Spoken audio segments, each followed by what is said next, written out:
Alright. So ito naman, pag-usapan naman natin ito. Isa na namang DDS, mga kababayan. Natatawa talaga ako dito, promise. Sobrang tawang-tawa ko sa pinagagawa nitong ni Senator Bato, mga kababayan. May pagtanggol lamang itong mga Duterte. Kaya po si Bato nagmukhang tanga. Todo pahiya kay Karen Davila. Akalain nyo, mga kababayan, di ba, sino ba ang mga nag-imbestiga po dito sa pangalan ni Mary Grace Piato? Singil po ito sa usapin ng confidential funds, mga kababayan. Ito po, pakinggan natin muli.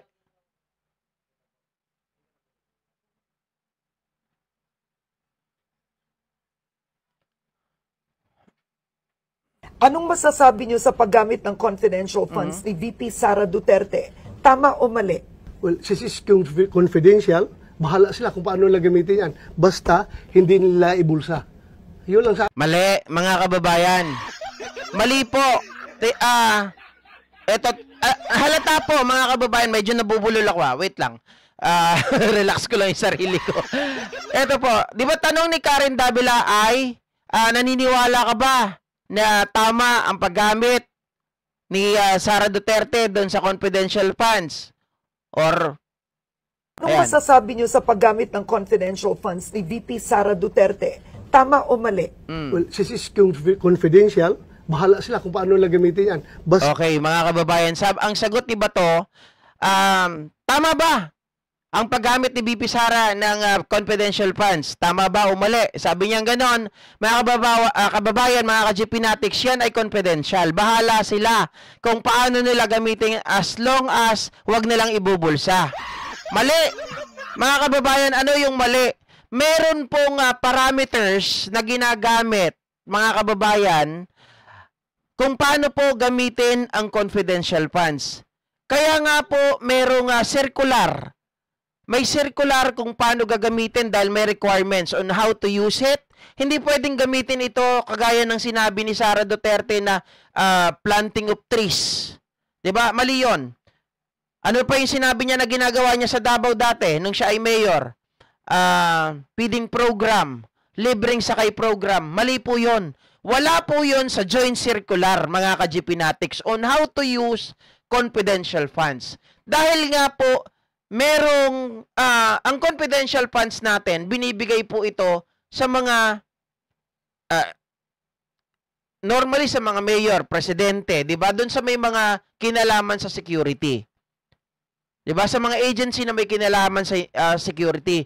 First time na ang vice presidente binigyan ng confidential funds. Pero may joint circular. Meron po itong safeguard on how to use it kasi nga nakita na ng mga mambabatas natin na pwedeng gamitin, mga kababayan, dahil from the word itself, confidential, pwedeng itago, pwedeng gamitin yon, pwedeng makapagnakaw dahil nga confidential, pwedeng hindi nila ibigay, 'di ba, yung tunay na pangalan. Kaya po nagkaroon ng safeguard, nagkaroon ng tinatawag na joint circular, meron itong parameters, meron itong requirements on how to use the confidential funds. Hindi po basta pwedeng sabihin natin, as long as wag nilang ibubulsa, hindi ganun. Mga kababayan, kasi kapag sinabi mo po, 'di ba? Kapag sinabi mo po na as long as hindi nila ito bubulsa, ay okay lang. Kasi sabi ni Bato, bahala sila kung paano nila gagamitin. Ito po ang isang patunay na si Senator Bato, mga kababayan, walang utak. Bakit? Kasi kapag sinabi mo na bahala sila kung saan nila gagamitin, pwedeng, mga kababayan, pwedeng ipambili nila ng bahay yan. 'Di ba? Hindi binulsa 'yon. Pwedeng ano pa? Pwedeng gawin ulit ni Sara yung magtanim ulit ng trees, libreng sakay, feeding program o kung ano-ano. 'Di ba? Pag sinabing confidential funds, mga kababayan, may kinalaman po sa national security, pag-gather ng information, pagbili po ng mga impormasyon, 'di ba? Ganon dapat. Hindi pwedeng kahit saan lang. Hindi pwede na kung ano naisip mo, doon mo na lang gagastusin as long as na hindi binubulsa. So, ibig bang sabihin, Senator Bato, kapag sinabing ganon, bahala sila, pwede rin nilang ipamigay? Kasi sinabi mo, as long as wag ibubulsa 'di ba? Yung pamimigay ng pera, hindi mo yun ibinubulsa. pinamigay mo. Pero mali, mga kababayan. Tandaan po natin na may joint circular, mayroon pong parameters on how to use it, may regulasyon kung paano gagamitin ang confidential funds. O, ito pa. Hindi nila ibulsa. Yun lang sa akin. Kung ginamit nila, gamitin lang at i-justify lang. May kuha naman na nag-imbestiga. So, okay. Sabi niya, i-justify naman. Again, mga kababayan, yung paggamit ba ng confidential funds ay tama. 'Di ba? Mali. Paano i-justify? Nakita natin, mga kababayan, to justify, sabi niya may COA naman eh. Huwag makialam ang Kongreso. 'Di ba? Sabi niya, may COA naman. Kung iisipin natin, mga kababayan, nandun yung COA. Pero yung COA, pinag-submit sila ng mga requirements, pinag-submit ng, dahil nga mayroong notice of disallowance, dahil hindi kompleto yung kanilang mga papeles. O, di ba, naghingi. 6 months daw, mga kababayan, to submit everything na kailangan ng COA. Pero nag-submit, ang sinubmit to justify their expenditure ay yung, Senator Bato, hindi mo ata pinapakinggan ito. Sinubmit ng Office of the Vice President at sinubmit ng DepEd ay yung acknowledgement receipt galing ng Armed Forces of the Philippines dahil sa Youth Summit Program. Mga kababayan, na wala namang binitawan na kahit isang kusing ang Office of the Vice President at ang DepEd doon sa Youth Summit Program o Youth Leadership Summit na ginawa ng Armed Forces of the Philippines. Ibig sabihin, umepal lamang itong grupo nila Sara Duterte doon. So, sa paggamit ba nun ng acknowledgement receipt ng ibang agency, tama ba yun, Senator Bato? Maliwanag na yun ay mali. Diba? Pero, nagtatanga-tangahan ka or sadyang wala ka talagang alam on how to use the confidential funds. Hindi po ba, mga kababayan? Maliwanag po. Senator Bato, kayo mga nasa Senado, sa bagay, ano pa nga asahan nyo dito, mga kababayan? Lupang hinira nga, hindi alam eh. Diba? National Anthem lang, title ng National Anthem. Sinisi pa ang elementary school at ang barangay. Dahil yun daw, o sinisi pa yung mga Bisaya. Dahil sa Bisaya daw, sa Tagalog, lupang hinirang sa Bisaya, bayang magiliw, anak ng tinapa. Diba? Oh. Sabi ni Malyari Mascareñas, yung acknowledgement receipt ba to, general ka pa naman, ang PNP, dam ka ba to? Dam ka. Totoo, mga kababayan, wala kasi silang binitawan na pera doon eh. Pero bakit nila gagamitin yun? Bakit gagamitin nilang proof yun to justify their expenditure? Maliwanag po na yun ay isang fraudulent activity. Kasi naalala ko noon, nung hawak ko yung calls, Anong calls, mga kababayan? Para siyang parang Lazada dito sa atin, pero sa Amerika para siyang Target, Amazon, gano'n. 'Di ba? Nagtatrabaho ko doon sa call center agent, mga ka-Jeepinatics. Ganyan din 'yun. Ang ginagawa ng ibang mga Amerikano, hindi ko alam kung Amerikano ba 'yon o baka mga Indiano na napadpad sa Amerika, na kesyo kahit meron silang mga resibo, ang ipinapakita nila, ibang resibo yung na-receive daw nila. Tapos, ang gagawin nila sa amin, mga kababayan, mag-claim sila na yung kanilang mga parcel ay lost, na nawala.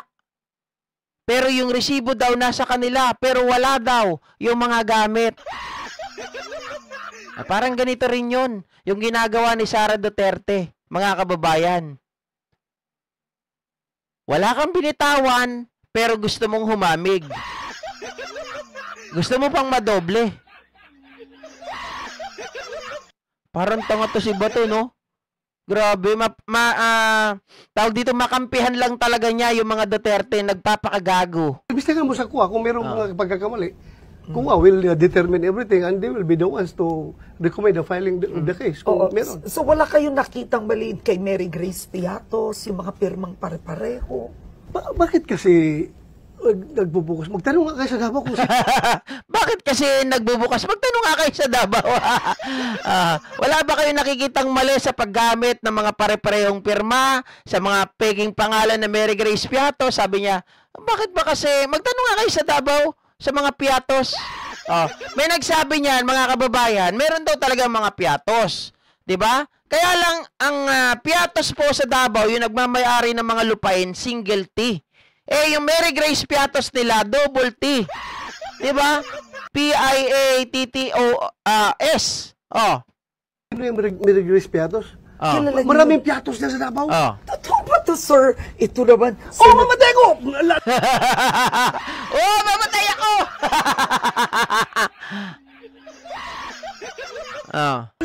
Lupa doon sa likod ng City High. Lupa yan ng mga Piatos. Punta ka sa Bunawan, may mga Piatos diyan.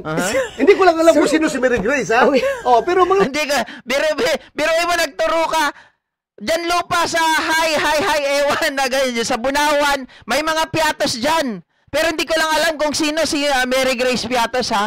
Biruin mo, magturo ka mga kababayan na hindi ka naman pala sigurado kung sino si Mary Grace Piatos. Tandaan mo ba to? We are talking about Mary Grace Piatos with a double T, not with a single T. Ha? Para kang tumitingin ng isang dokumento. Tama to, may puncher hole. Mali ito. Walang puncher hole, hindi ito legit. maraming Piatos diyan. Huwag mo sabihin na non-existent yung tao diyan. Tingnan nyo. Hindi siya sigurado si Mary Grace Piatos kung sino daw yon, pero wag daw sabihin na non-existing etong si Mary Grace Piatos. Hindi nga makita, Senator Bato. Hindi nga makita. Saan? Sa death certificate o certificate of live birth, certificate of death certificate. Ano pa? Kung ano-anong certificate na nga Walang nag-i-exist na Mary Grace Piatos, Kokoy Villamin. Tapos, i-justify mo pa na maraming Piatos dyan. Baka mamaya, Piatos yung sinasabi mo, pagkain. Ang kulit ng reaction niya no? So wala kayong nakitang maliit kay Mary Grace Piatos, yung mga pirmang pare-pareho? Bakit kasi nagbubukas? Magtanong nga kayo sa Davao kung sino yung Mary Grace Piatos. Kilala niyo- Maraming Piatos na sa Davao. Totoo ba to, sir? Ito naman, Mamatay ko! Tawang-tawa si Karen Davila. Totoo ba to, sir? Bexman! Ang kulit niya, Emily Marquez, shoutout sa'yo, ha? Hindi ko na nababati yung mga nasa Facebook natin. Sorry po, Doc Molly Perez, Carolina de la Cruz, Eugene de Guzman. Sobra ako natawa dito kay Senator Bato, hindi ko na kayo naalala. Ang kulit. Lupa doon sa likod ng City High. Lupa yan ng City mga High. Piatos. Punta ka sa Bunawan. City High, lupa daw ng mga Piatos. Punta ka sa Bunawan, maraming mga Piatos doon. May mga Piatos diyan. Hindi ko lang alam kung sino si Mary Grace, ha? Hindi ko lang alam kung sino si Mary Grace. Di ba? Bilang isang senador, mga kababayan, ito lang masasabi ko po, sa mga taong may pagmamahal po talaga sa bayan, sa bansa natin, magkakaroon sila ng tinatawag na due diligence. Bakit? Total, kakampi naman nila si BP Sara. At etong sila BP Sara, di ba, allegedly, ay gumawa ng mga peking pangalan. Di ba? Gumagamit ng mga peke or fraudulent na acknowledgement receipt. So therefore, mga kababayan, as a senator, kung kampi ka kay Sara Duterte, you should do a due diligence. Why don't you make an investigation yourself para mahanap etong si Mary Grace Piatos? Well, according dun sa mga congressman natin, nagpatingin na sila sa PSA, nagpatingin na sila kung saan-saan, wala talaga, non-existing ang mga pangalan na to. Bakit ikaw, De La Rosa? Total, sinasabi mo, merong mga Piatos doon sa City High, di ba, sa Bunawan. Bakit hindi ka magtanong kung sino-sino at ano ang pinagkakaiba o pagkakaiba ng Mary Grace Piatos na apelyido with double T at yung single T? Diba? Pero maraming Piatos diyan. Huwag mo yung sabihin na Hindi, sabi ni Maricel Urubio, Mayaman naman pala mga piatos. Bakit nabigyan ng pera para saan? Hindi po. Mali po kayo. Yung piatos na sinasabi ni Senator Bato, mayaman doon sa City High, sa Bunawan. That is piatos with single T. Pero yung Mary Grace Piatos na pinag-uusapan at hinahanap ng buong sambayan ng Pilipino, yun po ay non-existing. Diba? Sabi ni Vic Soreta, sige ko tawa GP sa tawa mo, nakakatawa si Bato, sobrang tawa ni Karen Davila. Kaya nga eh. Diba? Non-existing. Mga kababayan, pag nag-check ka na sa PSA ng live birth certificate, nag-check ka din ng death certificate, nag-check ka rin ng tawag dito kapag ikaw ay nag-first communion, di ba? Baptismal, o kung ano-ano pa, makikita mo yan eh. Mahanap mo yan kahit sa eskwelahan. Pero kung wala, mga kababayan, wala talaga yan. Huwag mo nang ipagpilitan. Sabi ni Anoid Bassett, nauhuli ka na sa kasinungalingan mo. Todo pa rin siya talaga si Tanggol. Non-existing yung tao niyan. Walang birth certificate. Wag daw sabihin non-existing. Sige nga ba to? How can you justify? Eto tanong ko lang, mga kababayan. Sobrang ako natatawa talaga. Sabi niya gano'n, di ko lang alam kung sino yan si Mary Grace Piatos yan. Wag daw sabihin na non-existing. Okay, Bato. Sabi mo, how can you define a non-existing? Diba? How can you prove a person that she or he is not existing?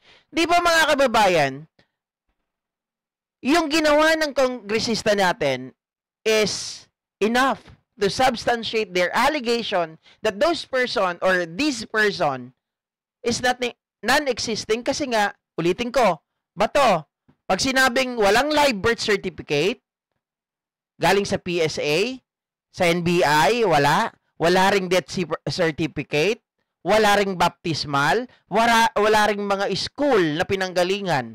So, ibig sabihin, Bato, yun ay non-existing. Huwag mo nang ipagpilitan na sabihin, huwag na lang sabihin na non-existing yung tao dahil maraming piatos doon. Maraming piatos. Tao, sabi mo, single T yun. At marami pang piatos doon, isa, yung piatos na pagkain. Di ba? Baka yun ang sinasabi mo. O yung pamilyang piatos doon na mayaman. Sige nga, iharap mo yung mga piatos na yon kung sila ba ay single or double T. Hagok. Grabe. Ay, papahanap nga niyo kung... Anong masasabi? Sino si Mary Grace, ha?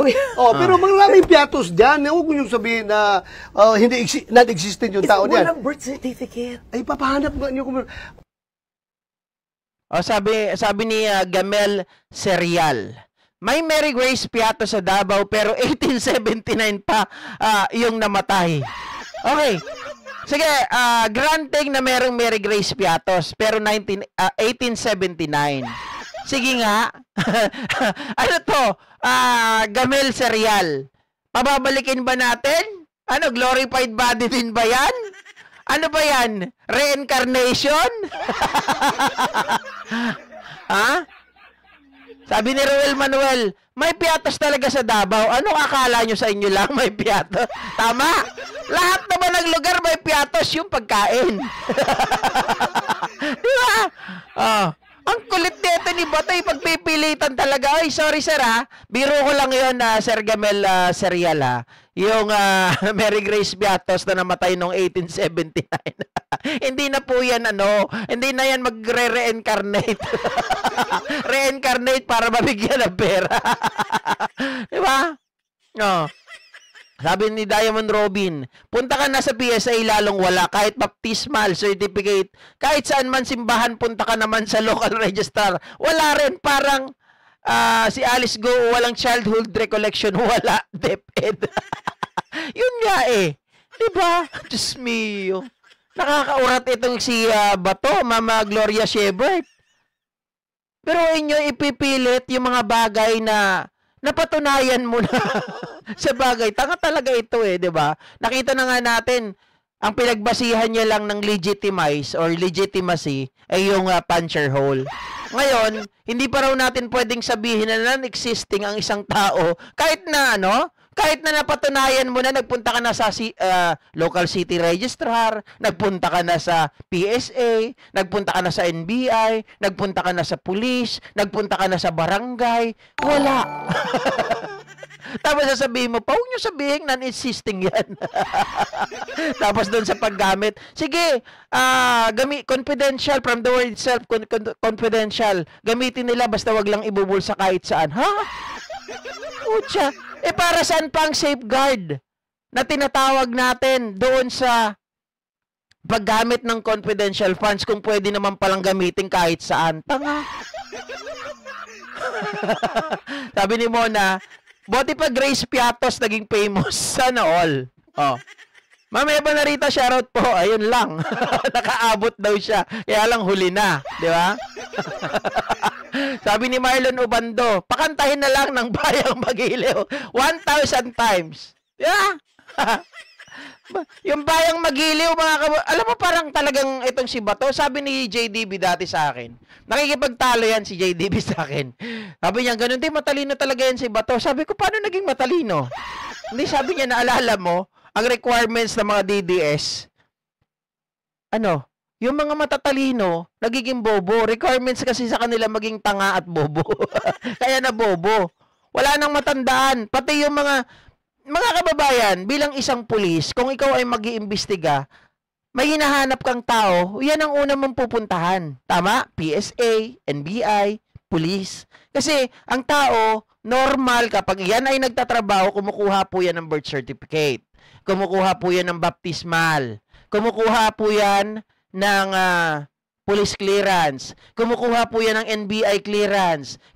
Pagpatay naman mga kababayan, syempre may death certificate yan issued. Diba? CK1, thank you so much sa pag-share ng blessing ha.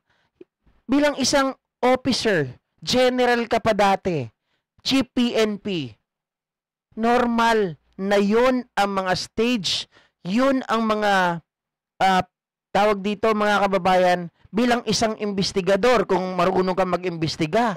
'Di ba? Pag sinundan mo 'yon, makikita mo at mahanap mo yung tao.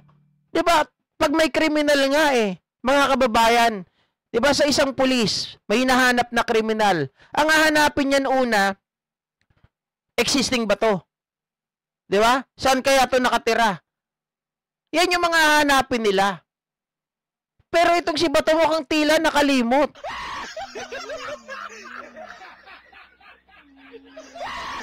Ay, Malyari Mascareñas, sorry po. Hindi po ako nagbibigay ng blue jacket.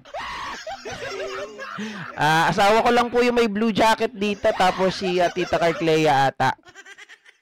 Hayaan nyo mga kababayan, sa pag lagi ko na kayong nakikita dito, bibigyan ko ng blue jacket. Yung mga talagang maghiliw na taga-suporta na Go Philippines 3.0. Diba? Sabi ni William Alejandro, dito sa amin, Manila may piatos nga ang dami. Sa tindahan nga lang. Diba? Sabi ni Steve Hill, or talagang walang alam. Hindi. Tingin ko dyan si Kay Bato, mga kababayan, kung ikaw, PMAyer yan, alam ko Diba? Siyempre, alam nila yung yung sunod-sunod, yung pamamaraan kung paano mag-imbestiga. Kaya lang, dahil nga himod puwet ng mga Duterte, nawawala na sa wisyo. Nakakalimot na parang ako. Kahapon, pinanood ko yung video ko. Sabi ko, tabilog ako ng tabilog, mabilog pala. Naalala ko, kasi parehas talaga sila ng pangalan nung ninong ng anak ko. Si naalala kasi, loko-loko kasi itong asawa ko, pinaalala nung narinig niya yung Jed Mabilog, naalala niya sa Jed Tabilog. Yung ninong ng anak ko. Kaya kahapon, pinanood ko sa big screen, sa TV. Puro pala ako, Jed Tabilog. Sabi ko, wala tayong magagawa dyan Pinanood din ng tao, kaya nilagay na lang ako sa pin, Jed Mabilog. Nako, sorry po mga kababayan Sinaida Kanilaw, sana all sa jacket. Yoko ng blue jacket, gusto yung suot mong kulay red. Kay Tita Kerks po ito, mga kababayan. Napakasarap suotin. Anyway, maraming salamat po muli sa inyong lahat sa pagsama dito sa gabi-gabi nating talakayan. Ay, sa mga hindi pa po nakakapag-subscribe kay Tita Carclea, mga ka-GP Natics, please do subscribe. Subscribe na po kayo kay Tita Carclea. At syempre kay Tatay Philip, nandyan nanonood kanina. Kay, sino pa? Kay Sir Boyet Antonio 2.0, mga kababayan. At sa mga iba pa na mga pro BBM vlogger dito, na mga bago, meron din dito mga bago Please, subscribe nyo po. At sa mga hindi pa po nagsasubscribe, ako po ay nakikiusap na. Baka buhayin na ulit natin si Go Philippines 2.0 natin. Please subscribe na rin po kayo kung meron kayong time, mga kababayan. Maraming salamat po muli sa inyong lahat. Magandang gabi at I love you all. Ingat! Nicole Dalupang, shoutout. Ito na si Nicole Dalupang. Pinabayaan ko na lang, sir, tabilog kayo ng tabilog Sorry na, my bad. Di ba? Tao lang tayo. Sounds like naman, mga kababayan. Big Soreta TV, shoutout sa iyo ha. Ano rin, mga kababayan. Support din si Big Soreta TV. Alright? Thank you once again. Bye-bye. Ingat.